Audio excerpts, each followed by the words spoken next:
BMC News, informação que gera valor.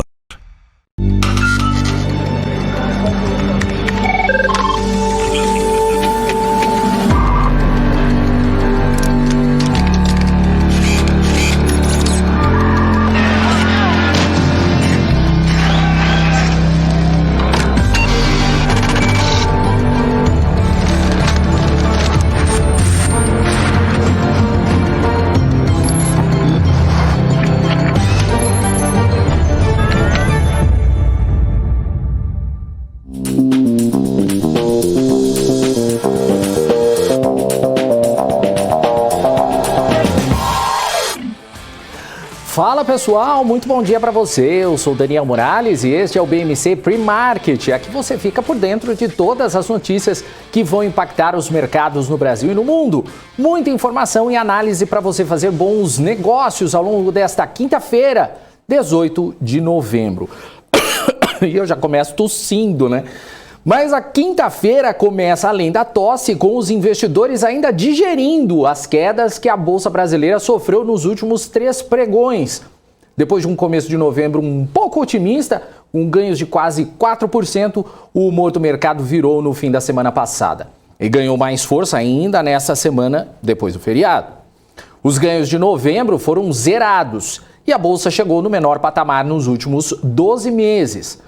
O motivo tem componentes internos e externos. Lá fora, a inflação ainda segue impactando as economias e a pressão sobre as commodities também impacta as empresas brasileiras e, consequentemente, o mercado. Já o cenário interno é um pouco mais turbulento, principalmente pela tramitação da PEC dos precatórios. Os senadores estão apresentando mudanças no texto para retirar os precatórios do teto. Isso abriria cerca de 64 bilhões de reais em espaço para o Auxílio Brasil e outros projetos sociais. As emendas do relator que deram muita discussão seriam extintas e os reajustes salariais, aumento no fundo eleitoral e desoneração da folha de pagamento teriam que ser bancadas por meio de cortes de despesas. O relator da proposta do Senado, Fernando Bezerra, recebeu as sugestões e disse que vai levar a proposta para a equipe econômica, mas que o texto é bem diferente do que o desenhado pelo governo e aprovado na Câmara. Já o ministro Paulo Guedes pressionou os senadores para acelerarem a aprovação e disse que tirar os precatórios do teto é um erro grave. A proposta está prevista para ser votada na Comissão de Constituição e Justiça na semana que vem, no dia 24, e no plenário do Senado, no dia 30. O problema é que, se tiver alteração, o texto volta para a Câmara e o prazo vai se apertando. E com tudo isso, o investidor fica receoso do que pode acontecer, aumentando a cautela e a aversão ao risco. E os impactos na Bolsa são exatamente esses que a gente tem visto. Ontem a Bolsa fechou em queda de 1,39%. Vamos então aos números. O Ibovespa fechou em queda, como eu disse, 1,39%, aos 102.948 pontos. As maiores altas aí, você vê Melius com mais 4,49%, Raia Drogasil com 1,34%, Alpargatas 1,28%, Localiza 1,21%. As maiores baixas aí você vê Local Web com menos 9,43%, Interbanco BID 11, 7,32%, BID 4, 6,68% e Eletrobras com 6,62%. Falando ainda na Eletrobras, o presidente da empresa comentou sobre o processo de privatização da empresa. Rodrigo Limp falou que existe a expectativa do cronograma até o dia 14 de maio, mas caso haja algum atraso, o processo pode ser realizado até meados de junho do ano que vem. Disse ainda que o processo é complexo e que existem coisas que não estão no controle da estatal. Uma delas é a tramitação no Tribunal de Contas da União. Outra é a possível queda nos preços das ações por causa da volatilidade do mercado. Caso o preço fique abaixo do limite estipulado, isso poderia inviabilizar a oferta de ações e a operação seria interrompida. E agora o Marco Saravalli traz o tom do mercado nesta quinta-feira. Muito bom dia para você, Marco. Olá, muito bom dia a todos acompanhando aqui as bolsas internacionais. A gente tem a tendência de uma leve alta nesta quinta-feira, dia 18 de novembro, sem grandes oscilações, né? Mas por aqui a gente precisa lembrar que o Ibovespa continua muito volátil, principalmente nessa semana, terça e quarta-feira, dias bastante voláteis, né? Chegando ao menor patamar do Ibovespa nos últimos 12 meses, né? Então a gente continua com muitas incertezas por aqui, principalmente em relação à nossa situação fiscal, em relação a PEC dos precatórios, né, o orçamento do ano que vem e, consequentemente, os impactos na inflação e também no nosso crescimento econômico brasileiro, né? A gente está vendo uma série de revisões para baixo das expectativas de crescimento econômico do Brasil, tá? Então essa é a principal leitura que a gente tem para essa quinta-feira, né? A gente terminou oficialmente a temporada de balanço com bons indicadores por aqui, mas a percepção de risco tem elevado, né, a taxa de desconto, né, e trazido pressão para todos os investimentos de risco, mas principalmente as ações no nosso Ibovespa. Vamos acompanhar. Aqui a gente sempre reforça que a gente vê oportunidade, vê um Ibovespa bastante descontado nesse patamar de preços, mas é importante também entender toda a volatilidade que a gente está passando, né? Parecia que o mês de novembro ia ser realmente um mês positivo até a semana passada e agora, com apenas 2 dias, já trazendo impactos negativos, né, para o mês e também para o acumulado do ano. Tá bom, pessoal? Então tenham todos um ótimo dia, ótima quinta-feira. Vamos acompanhar o movimento do mercado, mas para hoje a tendência é de valorização, ver se a gente recupera a parte das quedas recentes. Já já a gente volta com o nosso gráfico do dia. Até mais. Tchau. Valeu, Marco. A Caixa Econômica Federal divulgou o seu resultado do trimestre. O lucro líquido da empresa somou 3,2 bilhões de reais, uma alta de 69% na comparação anual. A carteira de crédito ampliada cresceu 11%, enquanto a carteira de empréstimo subiu 79,4% no crédito para o agronegócio e em 28,5% em crédito para a pessoa jurídica. A Caixa destacou no resultado o número de transações com o Pix, que movimentou mais de 243 bilhões de reais no trimestre, chegando a 74 milhões de chaves. Embora a Caixa não seja listada na Bolsa, o resultado é importante por ser uma grande financiadora de projetos. A Fundação Getúlio Vargas divulgou agora cedo o Índice Geral de Preços Mercado, o IGPM, avançou 0,76% na segunda prévia de outubro. O número mostra uma leve aceleração na comparação com setembro. Essa aceleração foi puxada pelo Índice de Preços ao Produtor Amplo, que teve alta de 0,77%. O Índice Nacional de Custo da Construção também acelerou no período, chegando a 0,60%. Vamos agora às notícias internacionais. A Evergrande planeja vender sua participação numa produtora de filmes e programas de televisão de Hong Kong. O movimento colocaria mais de 2 bilhões de dólares na conta da incorporadora, que tem demonstrado dificuldades em honrar com alguns compromissos financeiros. A dívida da Evergrande beira os 300 bilhões de dólares e vários títulos ainda estão para vencer nos próximos dias. Segundo a empresa, a venda do ativo poderia ser usado para capital de giro. E as bolsas asiáticas fecharam em queda nesta quinta-feira. Vamos dar uma olhadinha aí, então. A bolsa de Xangai fechou em baixa de 0,47%. No Japão, o índice Nikkei caiu 0,30%. E em Hong Kong, o Hang Seng também caiu 1,29%. Nos Estados Unidos, segue a pressão do presidente Joe Biden para que os países liberem as reservas estratégicas de petróleo.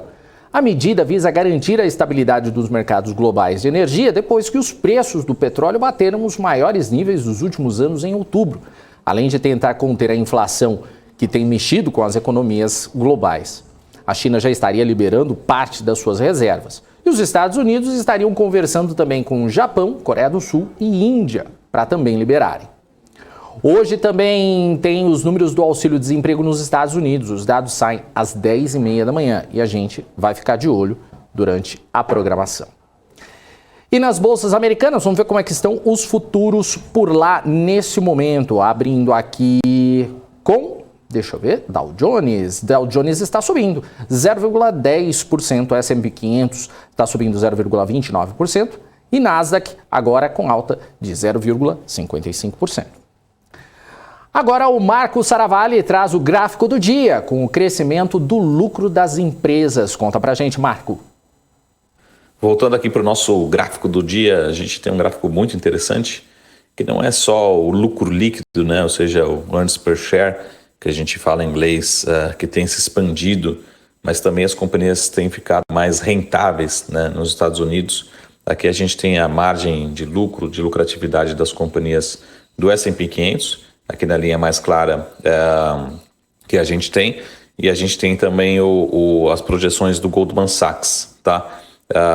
Então essa é a nossa leitura de que as companhias também estão mais rentáveis, né, e com cada vez margens melhores, né, rentabilidades melhores. Então isso que acaba também impulsionando o S&P 500 de uma forma geral, tá bom?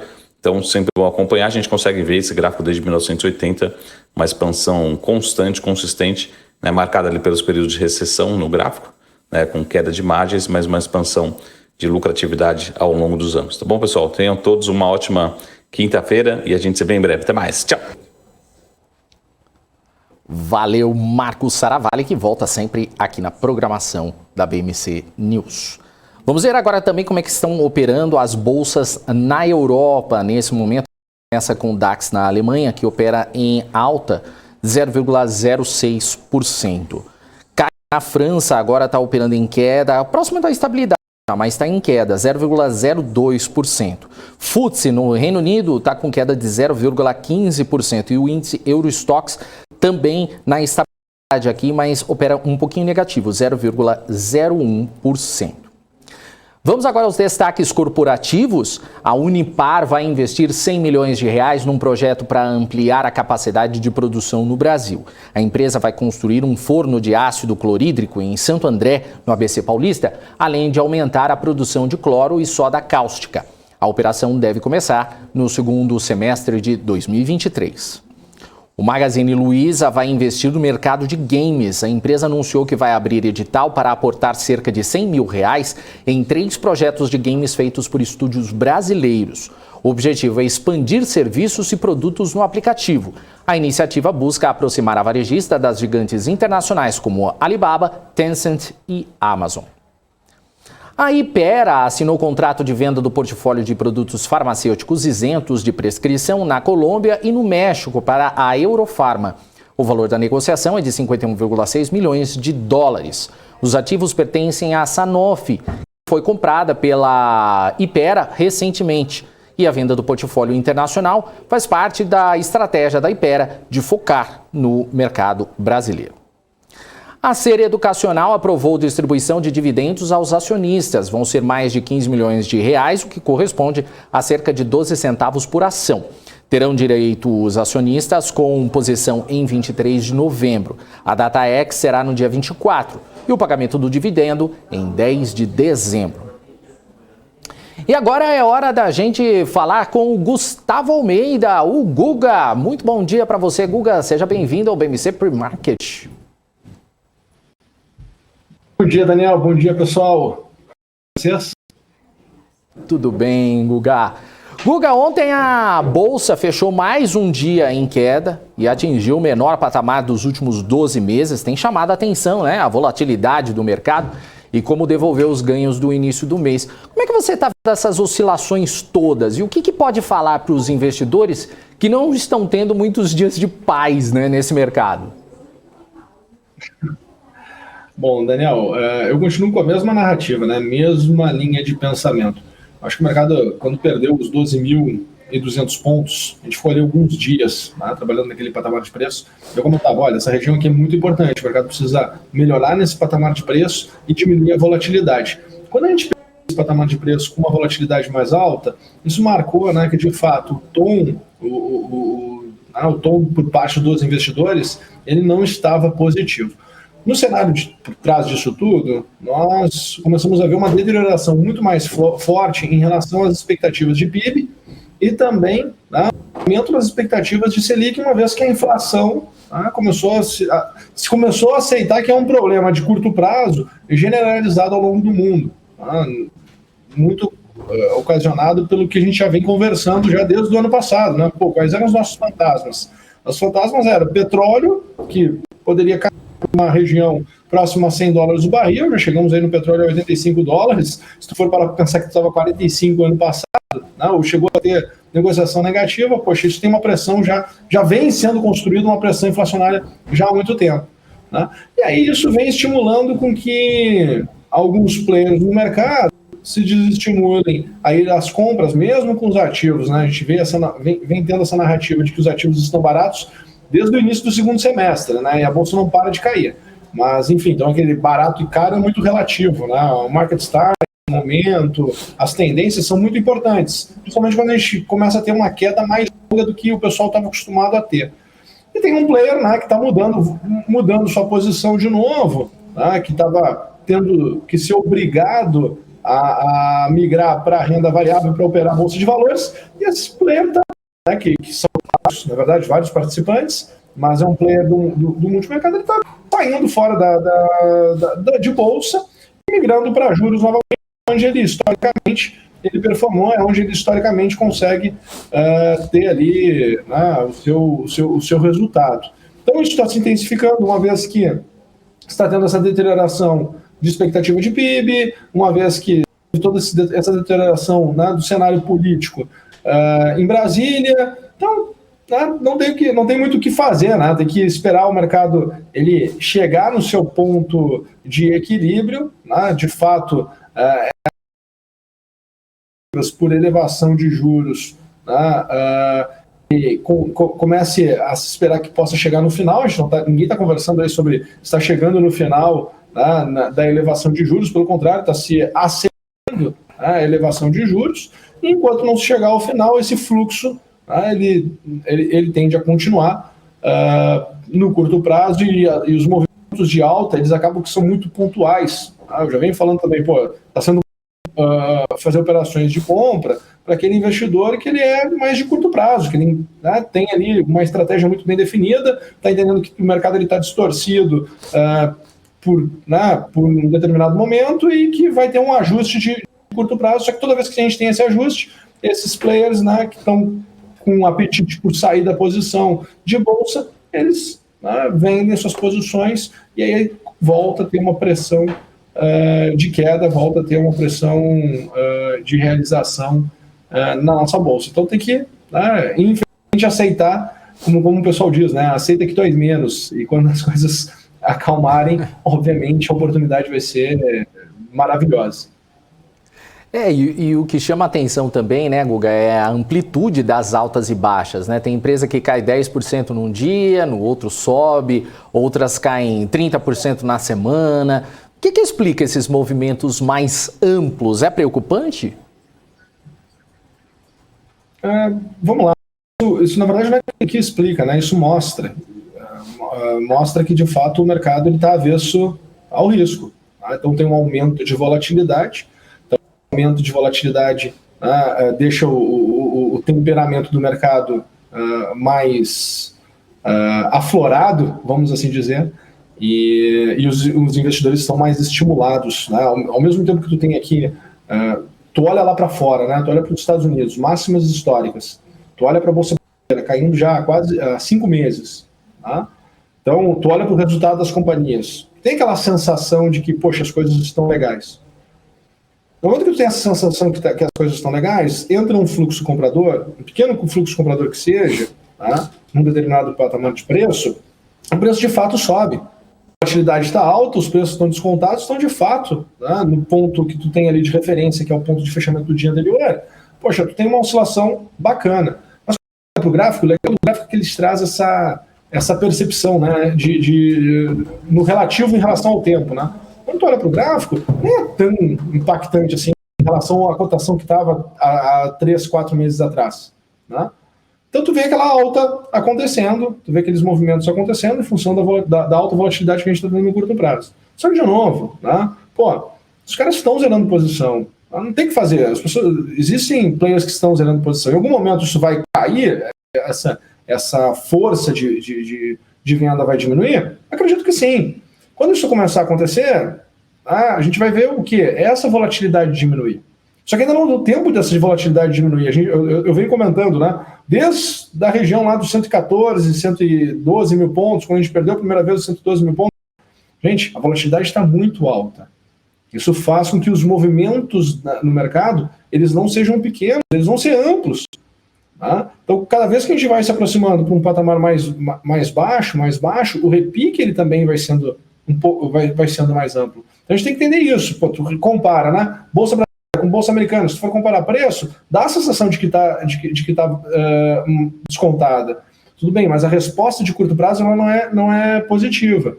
Todos os dias me pedem, deixa um recado para o pessoal, e eu dou o recado, olha, gente, o investidor de curto prazo, esse vai conseguir tirar proveito aqui nesse momento. O investidor já de médio e longo prazo, ele é um pouco mais devagar. Por que ele tem que ir mais devagar? Porque a volatilidade está alta, exatamente para não sofrer, né, com essas oscilações. Não pode, no início do dia, a gente está com um planejamento estratégico, aí começa a tomar soco durante o dia, né, perde toda a estratégia, né, e no final do dia fica, puxa, o que aconteceu? Não, só um pouquinho.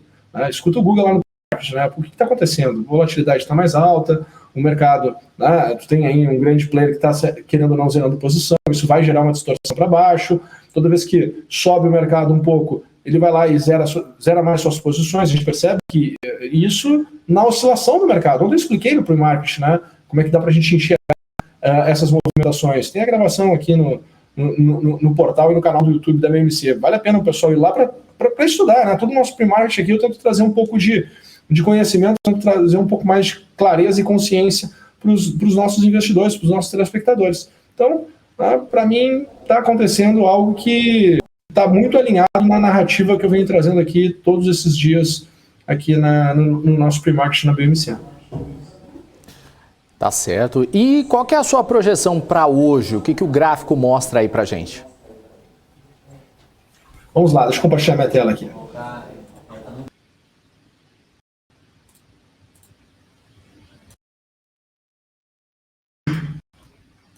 Começar pelo Ibovespa?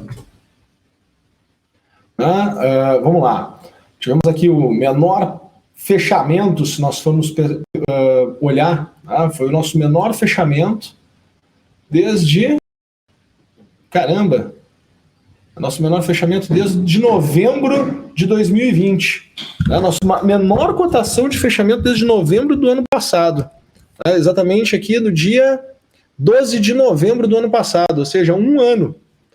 Então, de fato, mostra que o mercado está corrigindo. Eu acredito que tem espaço para chegar, Daniel, aqui na região dos 102 mil pontos e, inclusive, perder pela primeira vez os 100 mil pontos. Né? A gente está caminhando para essa região. Comentei, né, semana passada, comentava, poxa, Guga, tivemos aqui uma semana de alta. Eu falava, olha, gente, a parte da tarde está tendo venda, a parte da tarde está tendo venda, a parte da tarde está vendendo venda. Teve novamente uma aceleração do processo de venda. Então, tem espaço, Daniel, para vir aqui lá para a região de 99 mil pontos, podendo chegar até mesmo para o patamar mais abaixo. Tá? Todo movimento de alta é um movimento de repique. Aqui o meu gráfico de 5 minutos dentro do mercado futuro. O que nós podemos esperar aqui para o dia de hoje? Né? Onde nós temos aqui uma certa possibilidade do movimento de alta. Tá? Dentro da possibilidade de movimento de alta, se nós pegarmos esta base de dados aqui, que foi a baixa que nós tivemos na parte da tarde de ontem, né, para ser mais exato aqui, das 2 horas e 15 minutos da tarde até as 3 horas e 20 minutos, olha como o movimento é curto no tempo que eu estou utilizando de base para conseguir enxergar um potencial movimento de alta. A gente está sem estrutura para o mercado inverter no curto prazo com muita força. Tá? O que eu enxerguei? Primeiro repique foi para a região de 61,8, segundo seria 78,6 até 104,300, né? Então eu tinha aqui uma projeção que a gente pudesse subir até os 104,300, mais ou menos, seria o melhor dos mundos aqui, tá? Que seria ótimo que acontecesse. Poxa, se a bolsa conseguisse ir para 105.495, tá? 105.500, seria uma expectativa muito boa, né, de alta. Tá? Então não temos aqui um cenário muito otimista. Estou enxergando aqui para cima até os 105.500. Tá? Já a movimentação de baixa, bom, essa movimentação de baixa, ela tem muito mais espaço para acontecer, né? Tem muito espaço para se desenvolver. E aí eu consigo enxergar de movimento, qual a base que eu vou utilizar aqui como referência para o pessoal entender, né, a projeção aqui de baixa. A minha base de referência vai ser essa aqui, ó, entre as 9 horas manhã do dia 10 de novembro até as 12 horas e 50 minutos do dia 11 de novembro. Então, a minha projeção era para que chegasse aqui, de fato, né, no 102.800. Dos 102.800, tá? Se nós perdermos esse nível de preço, o que eu consigo enxergar que vá buscar é a região dos 101.300 e depois, né, perderia os 100 mil pontos, seriam os 99 mil pontos. Daniel. Legal. Guga, uma última pergunta antes da gente encerrar. A gente está falando do movimento de inflação no mundo todo e a elevação do preço do petróleo. Essa semana, o presidente dos Estados Unidos, Joe Biden, convidou outros países a usar a reserva estratégica para baixar o preço da commodity e tirar a pressão inflacionária. A China já começou a usar as reservas. Como é que você avalia esse movimento? Isso pode ajudar as empresas de petróleo aqui e também nessa questão da inflação? Bom, é um movimento de intervenção, né? Só que tem que pensar o seguinte, né, que reserva acaba, entendeu? Então, no curto prazo, dá essa sensação. Acho que a gente precisa de uma resposta um pouco mais rápida do mercado. A gente, se for olhar agora, ele está trabalhando aqui, o Brent está perdendo pela primeira vez, está perdendo aqui os $80 o barril, 79,88 agora. Né? Mas a intervenção, nesse caso, ela acaba, né? A reserva, quanto tempo consegue gastar a reserva sem voltar a consumir de fato? Então, eu acredito que é uma medida, né, que mostra, poxa, nós, governo, estamos fazendo a nossa parte, mas o mercado está muito aquecido. Tá? Eu converso com bastante pessoas desse ramo, e uma das coisas que me falaram foi o seguinte: olha, o tema está contratando muito forte, algo que a gente não viu na última década, sinal de que, de fato, né, vem muito consumo pela frente, eles estão preparados para ter muito consumo pela frente. Então, Gustavo, te prepara para um petróleo acima dos $110 o barril. Foi isso que, pelo menos é isso que eu tenho conversado, é isso que eu tenho escutado. A minha projeção desde o ano passado, Daniel, o petróleo pudesse voltar acima dos $100, e eu falava sobre exatamente esse problema, né, que isso viria a gerar uma pressão inflacionária, e essa pressão inflacionária dentro de uma retomada da economia seria um grande problema. Legal. Guga, tem algum recado pra gente nessa pré-sexta? Pois é, né? Ontem era uma quarta, hoje é uma pré-sexta. Boa.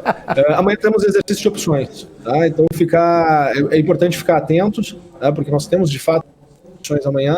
E, enfim, não dá para criar uma grande positiva. Não estou achando, não tenho nada no radar que possa ter que salvar esse primeiro momento aqui da nossa bolsa. O mercado vem num processo de correção, tá? Ninguém gosta desse processo de correção, mas é exatamente nas quedas que as oportunidades elas aparecem irão aparecer em algum momento. É ficar atento e ficar feliz, né? Ter liquidez não é um problema. Então, tu não precisa estar sempre alocado, ter liquidez, ter caixa, né? O caixa é o rei, é importante. Por isso que a gente tem que estar posicionado para estar comprado ou estar zerado. Tá certo. Valeu, Gustavo Almeida. Valeu, um abraço para você. Até amanhã. Um abraço. Até amanhã. Até amanhã. Esse é Gustavo Almeida, que falou com a gente aqui no BMC Pre-Market. Todos os dias o Guga sempre trazendo muita informação pra gente. Antes de encerrar, deixa eu dar o meu bom dia pro pessoal que está aqui no nosso chat. A Iradi Franca tá por aqui, o Especulador também tá por aqui, Carlos Zella, Pedro Holtz também tá por aqui, Paulo César, Denis Salles, MPK, grande MPK, Zax também tá por aqui.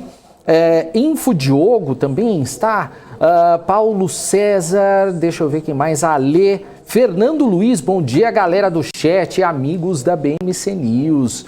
Bill Monta dando aqui like 41, já estamos no 62 aqui, valeu Bill, obrigado. Se você ainda não curtiu, curta aí o nosso vídeo no nosso YouTube também, e também se inscreva no nosso canal, não se esqueça aí. O manobrista da Ferrari do Bruxo Saravalli também está por aqui. Rafael Correia, Arthur Brito também MPK, deixa eu ver, Bacon Frito, bom dia, grande Bacon Frito também tá por aqui. Atílio Felipe Neto, Maurício Loss também, MPK falando da minha tosse no início do programa. O Rui Rengel, acordou, Morales? Acordei, pô, eu tô com cara de sono? Lucas Gomes também, bom dia, colegas de chat, ótima quinta a todos. Carla Andrade também por aqui. Rui Rengel, bom dia pessoal, pré-sexta, pré-sexta, como eu costumo falar. Professor Alan Caster também está por aqui. Tiago Gonçalves, Elcio Santos, Igor Araújo, Emerson Duarte. É isso aí, gente. Obrigado aí pela participação. Davi Guglielmo também está por aqui. TechFix. O que mais que tem aqui? Jonatas Rodrigues também. Giovanna Locatelli dando o seu bom dia lá dos Estados Unidos. Rodrigo Melo também. Valeu, gente. Muito obrigado pela participação aqui no BMC Pre-Market. Agora eu chamo Paula Moraes para comandar a partir de agora BMC News. Bom dia para você, Paula. Olá, Morales, muito bom dia para você aí nessa pré-sexta. E eu toda confusa, tô igual você ontem, né? Tava falando com a Nanda, falei, não, sexta-feira eu vou participar de uma palestra, é amanhã? Não, é depois de amanhã, eu tava totalmente perdida. Agora, ainda bem que você lembrou que é pré-sexta, então realmente hoje é quinta-feira. A gente fica aí, né? Semana de feriado, totalmente confusa. E ontem você me deixou mais confusa ainda, então, mas total, tudo bem. Né? Total, ainda eu me confundi, o Guga se confundiu. Eu jurava, acordei hoje jurando que hoje era sexta-feira. E você sabe que uma vez, nessa confusão, você sabe o que eu já fiz? Eu já fiz faz muitos anos, né? Eu acordava às 3 da manhã, eu entrava às 4 na minha época da outra emissora. Acordei, me arrumei, me maquiei. Tava saindo de casa, eu fui dar um beijo, na época eu era solteira ainda, fui dar um beijo no meu pai e na minha mãe, de madrugada, avisando que eu tava saindo. Minha mãe olhou pra mim e falou assim, você esqueceu que hoje é sábado? Nossa. E eu tava pronta pra ir trabalhar em pleno sábado. Essa sou eu. Tô aí, gente, qualquer dia apareço aqui. Abro uma live aqui, ó, e vamos começar a falar de mercado sem bolsa aberta. Aí é capaz da gente ter que vir aqui pra não ficar feio, né?